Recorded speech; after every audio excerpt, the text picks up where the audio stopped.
Hey guys, it's been a little while since we've done one of these, but today we're going to take a look at the Teenage Mutant Ninja Turtles Ultimate Collection Volume 3. So, of course, as usual, we've got this great mix of a black and white and colour front cover. So, of course, we've got all the four turtles, as per usual, on the front, all done up in colour. So, of course, Leo up there, Donnie up there, Michelangelo over here with a different colour scheme for his body and some very bendy nunchucks. And of course Raphael down here. Around them, basically, we've got some different images from all the different comics that are included within this collection. So there's an archer riding a horse up there, and we've got the little, I can't remember what these are called, but little minion creatures that were controlled by this guy who's on the spine over here. So yes, that's a lovely image to have poking out on your bookshelf. I'm not really sure why they stuck him on there, but anyway. On the side here, of course, we've just got the Teenage Mutant Ninja Turtles Ultimate Collection as usual, and we've got the number up the top, right above Casey Jones' face.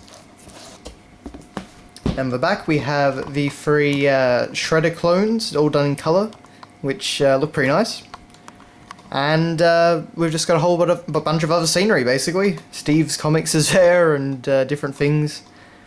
The superhero team from that story.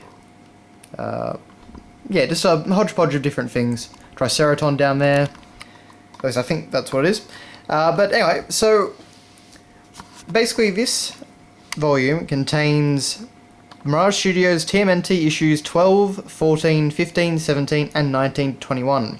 So that is the stories Survivalists, The Unmentionables, and Dome Doom, the multi-part Return to New York, and there's another which they don't name, but it's a Michelangelo story, which is pretty interesting, actually. So, I also kind of like the fact that these little guys are actually holding the IDW logo, and another one's actually got the barcode. That's kind of creative. But, yeah, so let's take a look at the actual volume itself. So, I mean, if you've looked at the other ones, you know what to expect. We've got this great page of green and black artwork. I really love that Casey Jones image up there. We've got a great shot in black and white of Splinter over here. We have Leo with a bloodied sword over here. And of course a list of all the different stories. So yeah, the one they didn't mention was called Distractions, which is this one right here. So, basically what this boils down to is you've got a couple of good stories, a couple of not so good ones in my opinion, and three really, really good stories. And those three good stories are what's commonly referred to as the Return to New York Trilogy. And if you've ever seen the 4Kids cartoon or anything like that, they adapted that at the end of Series 1 and stuff like that. So, basically sorry about that. Like Volume 2, the last 3 volumes of this particular collection are really what make it worth buying. And because they're just some of the best stories in the entire TMNT series. So we get full colour cover art over here. It tells you which issue number it is and all that sort of thing. And of course then you've got the proper artwork from the books here. And it all looks very good. I think the printing all looks great. I mean, the artwork in these is all very, very well done. It's definitely very stylized, and humans can always look a bit odd, but for the most part, it's actually, there are some fantastic scenes in this book.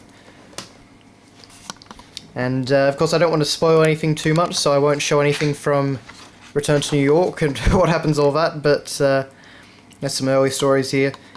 Basically, I thought that Survivalists, the first story, was good. This one right here, which is Unmentionables, wasn't so good. I was kind of looking forward to it because it's a Casey Jones story, basically.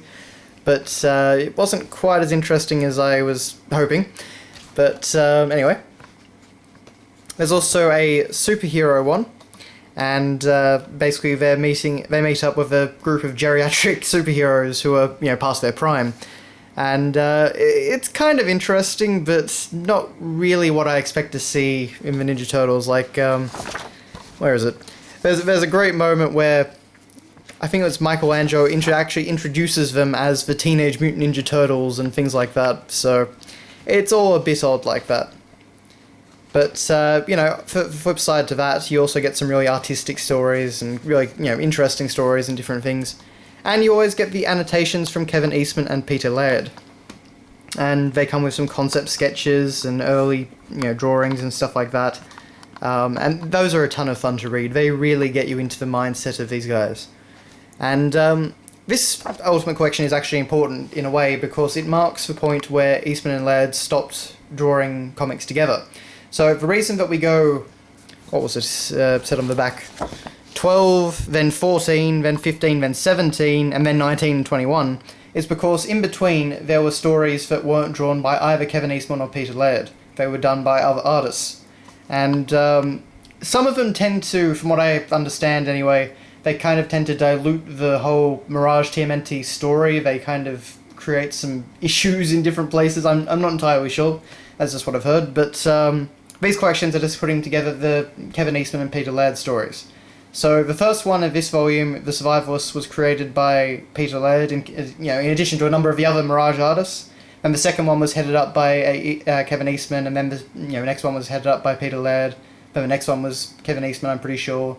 And then after that, you've got the Return to New York trilogy, which was basically both of them coming back together and doing the full story together. And I think it definitely shows that they're always better as a team rather than separately. But anyway, so if you like the TMNT, if you have enjoyed the previous two Ultimate Collections, which I would definitely recommend checking out before you get to this one, I see no reason to stop buying them. Return to New York is fantastic, Survivalists is enjoyable, Distractions was actually pretty neat, so definitely something a bit different for Michelangelo at least. But basically buy it if you like TMNT. If you don't, well, there are some enjoyable things I think for comic lovers. I'm not a big comic guy myself, but I grew up as a Turtles fan, so the series kind of still appeals to me. But that's really all I can say. So thanks a lot for watching, guys, and I will see you later.